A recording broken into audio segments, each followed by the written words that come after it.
Renggangan otot lengan. Step pertama, angkat kedua tanganmu ke atas. Sentuhlah bahu kiri dengan tangan kananmu secara perlahan melewati bagian atas dan belakang kepala. Raihlah siku kananmu dengan tangan kiri. Tarik secara perlahan siku kananmu ke arah kiri, bawah, dan tahan selama 10 detik.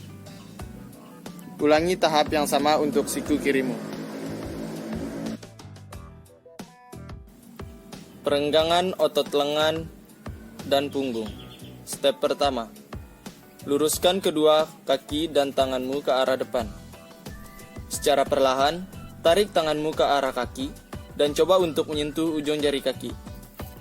Jika merasa kesulitan, doronglah badanmu pelan-pelan untuk membantu tanganmu meraih ujung jari-jari kaki.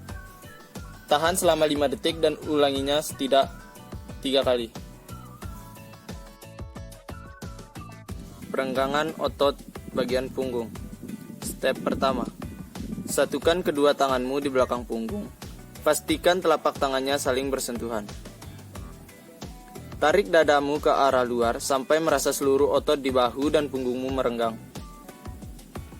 Tahan pose ini selama 5 detik, ulangi sebanyak 3 kali.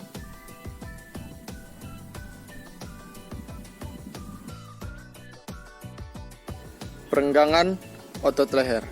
Step pertama, tundukkan kepalamu, lalu putarlah ke arah kanan dan ke kiri. Jangan lakukan dengan terlalu cepat karena akan membuat lehermu terkilir. Lakukan dengan perlahan untuk memberikan efek rileks pada otot-otot lehermu.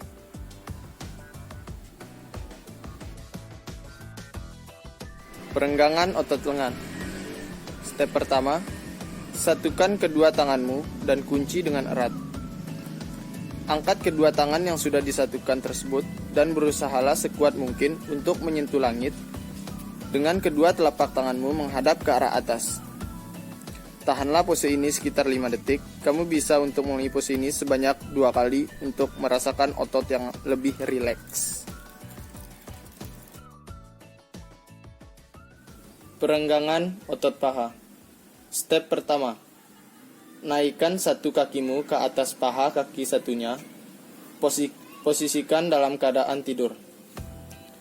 Tekan lutut kaki yang dinaikkan ke arah bawah secara perlahan. Rasakan otot pahamu tertarik. Jika belum terasa, tekan lagi lututmu lebih dalam. Selagi menekan lutut, buanglah napas secara perlahan. Hembuskan saat kamu sudah merasa otot pahamu tertarik. Ulangi pose ini pada kaki yang satunya. Akan lebih baik jika kamu bisa menahan pose ini selama 5 detik. Perenggangan otot leher. Letakkan tangan kirimu di sisi kanan kepala. Dorong secara perlahan kepalamu ke arah bahu kiri. Tidak perlu sampai telingamu menempel pada bahu. Yang penting kamu sudah merasakan otot lehermu tertarik. Ulangi gerakan ini dengan mendorong kepala secara perlahan ke arah bahu kanan.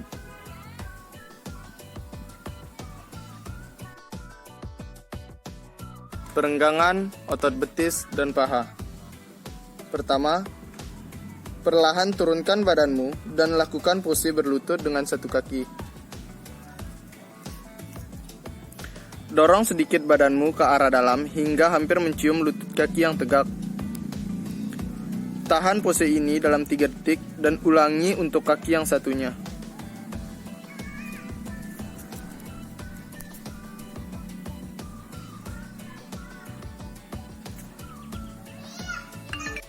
Sejarah petang modern.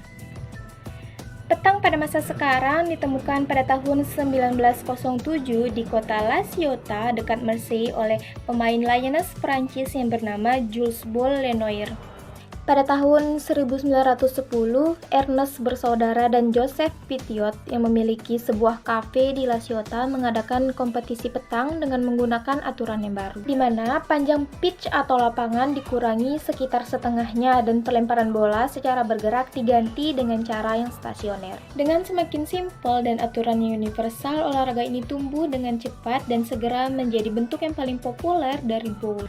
Pada tahun 1958 dibentuk Federasi Internasional Petang atau Federation International de Petang et Jeux di kota Mersey. Dan kejuaraan dunia pertama petang diselenggarakan pada tahun 1959. Sejarah Pentaku di Indonesia.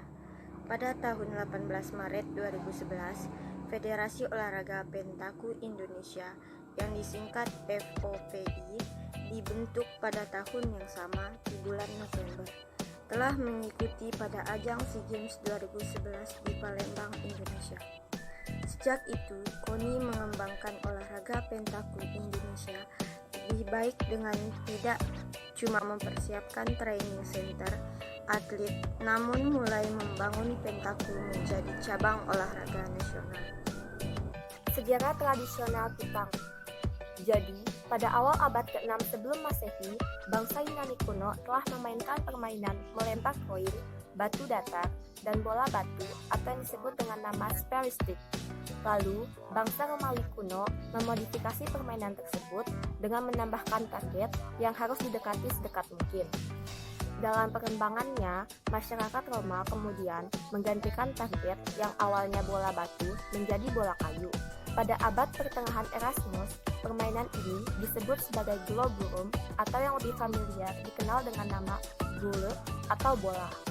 Akan tetapi, Raja Henry III dari Inggris melarang permainan tersebut dan menggantikannya dengan kegiatan memanah. Tujuannya adalah agar penduduknya lebih berlatih untuk memanah sebagai bentuk bela negara. Sama halnya dengan Charles IV dan V dari Prancis yang melarang semua kegiatan olahraga dilakukan oleh rakyat jelata dan hanya diperbolehkan oleh kaum bangsawan saja. Kebijakan ini kemudian dihapus pada abad ke-17. Lalu, pada abad ke-19 di Inggris, permainan ini dikenal dengan nama lawn bowling. Sedangkan di Prancis, permainan ini sudah dapat dimainkan oleh semua lapisan masyarakat. Di wilayah Prancis Selatan, permainan ini telah berevolusi menjadi wujud clavensal atau yang mirip dengan petanque.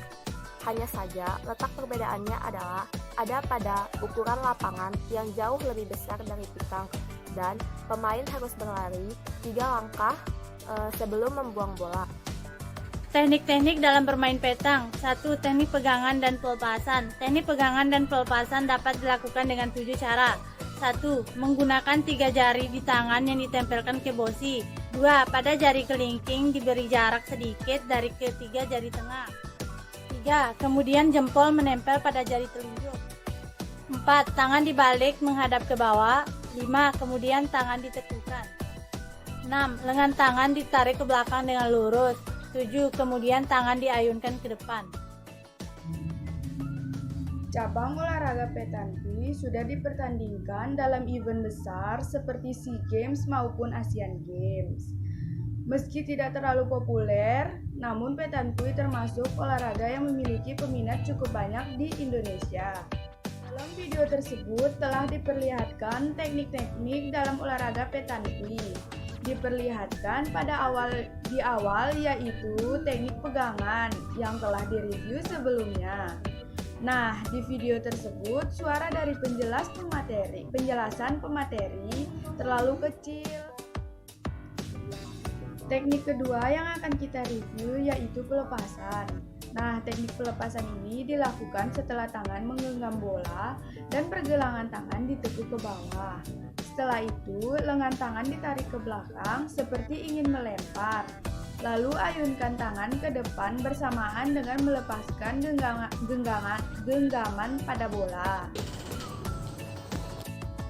Kelebihan dari video tersebut adalah cara menjelaskan secara rinci serta memberi contoh dengan bagus sesuai dengan teknik dari petanque. Kekurangan dari video tersebut adalah resolusi dari videonya kurang bagus, sehingga penonton tidak dapat melihat secara jelas gerakan dari beberapa teknik dari petanque.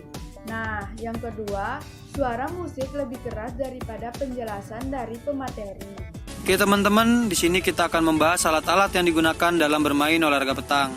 Yang pertama-tama ada lapangan petang, yaitu berukuran 3 x 12 meter untuk level daerah, 4 x 15 meter untuk level nasional maupun internasional. Dan di sini terdapat jack atau boka circle atau lingkaran, dan bosi atau balls. Ball sendiri di sini kita lihat terdapat nomor seri dari pabrikan yang mengeluarkan dan juga ada logo dari pabrikan yang mengeluarkan bosi tersebut. Dan ada tambahan di sini terdapat berat dan ukuran diameter bosi. Nah, di sini ada boka, yaitu target yang mana nanti bosi harus didekatkan kepada boka tersebut. Nah, boka di sini harus berwarna cerah. Nah, di sini ada lingkaran. Nah, ini lingkaran ini digunakan untuk titik awal dalam pelemparan olahraga petang. Selanjutnya, setelah tadi dijelaskan alat-alat yang digunakan untuk bermain olahraga petang, nah di sini kita akan memulai pertandingan. Sebelum memulai pertandingan tadi diundi dulu siapa yang memenangkan undian, dia yang akan menentukan pelemparan jack atau boka pertama. Nah, selanjutnya orang yang melempar boka pertama mengukur jarak bermain olahraga petang. Biasanya para pemain mengukur menggunakan langkahnya, namun tidak disarankan karena tidak menentukan jarak yang sesungguhnya. Setelah jarak yang dimainkan valid atau dapat digunakan yaitu 6-10 meter, tim yang pertama melempar boka harus melempar bosi yang pertama. Namun pemain yang melempar bosi pertama tidak harus yang melempar boka, boleh temannya. Setelah boka dilempar, bergantian lawan melempar bosinya. Sini kita lihat tim lawan sudah bersiap untuk melempar bosi. Oke, setelah dilempar, kita lihat bosi lawan lebih dekat. Kita lihat bosi warna putih lebih dekat daripada bosi warna hitam. Nah, dengan demikian, tim yang menggunakan bosi warna hitam harus jalan lagi atau harus jalan bergantian karena bosinya lebih jauh daripada bosi berwarna putih. Kita lihat tim lawan mulai melempar bosinya. Oke, nah kita lihat bosi tim dengan bosi warna hitam masih jauh sehingga tim mereka harus jalan kembali. Nah, dalam permainan petang tidak harus mendekatkan bosi ke boka. Kita juga bisa menembak bosi lawan yang kita anggap sangat dekat dengan boka. Nah, ini kita lihat tim tersebut akan melempar atau menembak bosi lawannya. Nah, ditembak namun gagal. Nah, itu adalah salah satu strategi yang digunakan dalam bermain olahraga petang. Selain kita mendekatkan bosi kepada boka atau pointing, kita juga bisa menembak bosi lawan yang dekat dengan boka atau shooting. Baik, selanjutnya setelah semua bosi dilempar, kita akan mulai menghitung berapa poin yang akan kita dapatkan. Kita lihat pemain dengan pelempar bosi terakhir melempar, oke, ditembak ternyata dan kena. Selanjutnya kita mulai menghitung berapa poin yang didapat oleh tim tersebut. Kita lihat bosi berwarna putih dekat, sangat dekat dengan boka dan tidak ada bosi warna hitam sehingga dapat 2 poin. Selanjutnya di sini ada bosi berwarna hitam dan berwarna putih. Kita lihat kita 50-50 antara hitam dan putih siapa yang lebih dekat. Oleh karena itu kita akan menghitung menggunakan meteran. Oke, sebelum kita ukur menggunakan meteran, boka dan bosi harus diberikan tanda agar apabila boka dan bosi tergeser, boka dan bosi bisa dikembalikan ke tempatnya semula. Oke, kita lihat sudah diberi tanda. Selanjutnya pemain mulai mengukur bosi yang lebih dekat. Kita lihat sudah kita hitung mana yang lebih dekat. Oke. Nah, setelah dihitung ternyata yang menang adalah bosi warna putih. Dengan demikian tim dengan bosi warna putih mendapatkan 3 poin. Mana pemainnya memainkan peran karakter dalam latar fiksi. Pemain bertanggung jawab untuk memerankan peran ini dalam sebuah narasi, baik dengan melakukan acting, melalui proses pengambilan keputusan yang terstruktur, atau pengembangan karakter. Tindakan yang diambil saat memerankan peran dapat dikatakan benar atau salah, tergantung pada sistem aturan atau pedoman yang formal. RPG atau role of playing game terdiri atas beberapa bentuk Bentuk aslinya sering disebut dengan permainan bermain peran di atas meja yang dilakukan dengan diskusi, sedangkan pada permainan bermain peran laga hidup, pemain bertindak secara fisik untuk memerankan karakter yang dimainkannya. Dalam kedua bentuk ini terdapat pengatur permainan yang disebut Game Master atau GM yang biasanya memutuskan aturan atau pengaturan yang akan digunakan. Game Master juga bertindak sebagai wasit, sementara pemeran lainnya memainkan peranannya masing-masing. Beberapa jenis role-playing game juga terdapat pada media elektronik, seperti pada MUD berbasis teks multi pemain dan penerusnya yang berbasis grafis, yaitu permainan bermain perang daring multi pemain masif. Permainan bermain perang juga mencakup permainan video bermain perang dalam pemain tunggal, di mana pemain mengontrol karakter atau tim yang menjalankan suatu misi, dan dapat mencakup kemampuan penggunaan statistik mekanis yang maju. Permainan ini memiliki peraturan dan pengaturan yang sama dengan permainan bermain peran di atas meja, tetapi menekankan kemajuan karakter daripada cerita yang kolaboratif. Meskipun memiliki berbagai macam bentuk, tetapi permainan perang dalam penukaran kartu tidak termasuk dalam permainan bermain peran. Istilah ini juga kadang digunakan untuk menggambarkan permainan simulasi dan juga latihan yang digunakan dalam pengajaran, pelatihan, dan penelitian akademis.